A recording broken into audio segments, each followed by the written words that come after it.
আজ আমি তোমাদের সঙ্গে শেয়ার করব নতুন এক ধরনের রেসিপিটা অবশ্যই ভালো লাগবে। রেসিপিটা প্রথম থেকে শেষ পর্যন্ত দেখতে থাকো। নতুনভাবে তৈরি করলাম এগ চিলি তোমরা অনেকেই আগে তৈরি করে খেয়েছো, এভাবে একবার তৈরি করে দেখো, খুবই ভালো লাগবে, খেতে দারুণ টেস্টি হয়েছিল।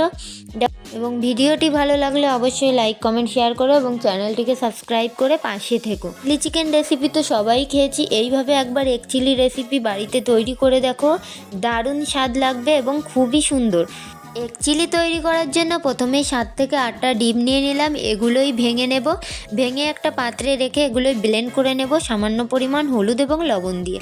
ব্লেন্ড করে দেখো একটা পলিথিনের মধ্যে ভরে নিয়েছি এবং সেটাই একটা পাত্রে জল গরম করে তার মধ্যে সিদ্ধ হতে দেব প্রায় 10 মিনিট। একদিকে ডিম সিদ্ধ বসিয়ে অন্যদিকে দেখো সসটা তৈরি করে নেব। তার জন্য একটা পাত্র নিলাম এবং তাতে দিয়ে দিলাম চিলি সস, সয়া সস এবং টমেটো সস। টমেটো সসের পরিমাণটা বেশি ব্যবহার করতে হবে। দিয়ে ভালো করে মিশিয়ে রেখে দিলাম, এতে রান্না করতে সুবিধা হবে। দেখো ডিমটা সিদ্ধ হয়ে গেছে, নামিয়ে নিয়ে পলিথিন থেকে বের করে আমি কেটে নিয়েছি টুকরো করে।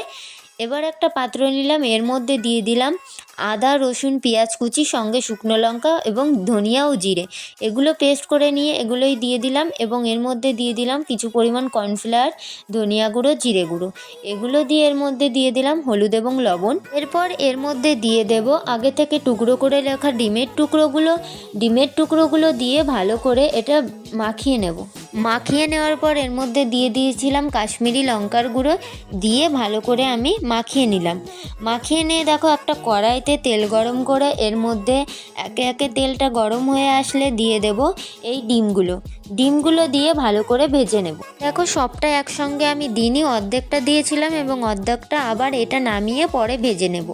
ভিডিওটি ভালো লাগলে অবশ্যই লাইক কমেন্ট শেয়ার করো এবং চ্যানেলটিকে সাবস্ক্রাইব করে অবশ্যই পাশে থেকো। দেখো আমাদের সব ডিমগুলো ভাজা হয়ে গেছে, এবার এটাকে আলাদা পাত্রে রেখে দেব। তোমরা অবশ্যই বাড়িতে এইভাবে একবার এগ চিলি রেসিপিটা ট্রাই করো, অবশ্যই ভালো লাগবে।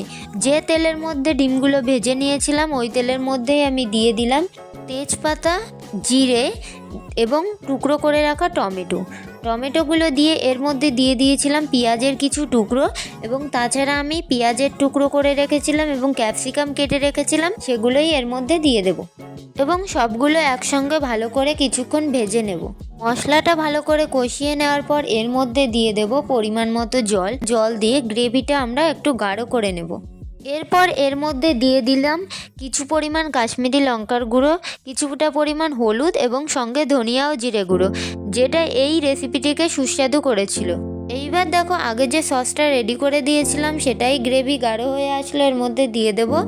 এরপর এর মধ্যে দিয়ে দিয়েছিলাম কর্নফ্লাওয়ার, আমি আগের থেকে গুলিয়ে রেখেছিলাম সেটাই দিয়ে দিলাম। তোমরা আগের থেকে রেডি করে রাখবে এবং সসটাও আগের থেকে রেডি করে রাখবে, তাহলে রান্নাটা করতে সুবিধা হবে এবং প্রবলেম হবে না। এগ চিলি রেসিপি দেখো আমাদের রেডি হয়ে গেছে। ভিডিওটি ভালো লাগলে অবশ্যই লাইক কমেন্ট শেয়ার করো এবং চ্যানেলটিকে সাবস্ক্রাইব করে পাশে থেকো। আজকের ভিডিওটি এই পর্যন্ত। সকলে ভালো থেকো, সুস্থ থেকো এবং নেক্সট ভিডিও সবার আগে দেখার জন্য অবশ্যই চ্যানেলটিকে সাবস্ক্রাইব করো।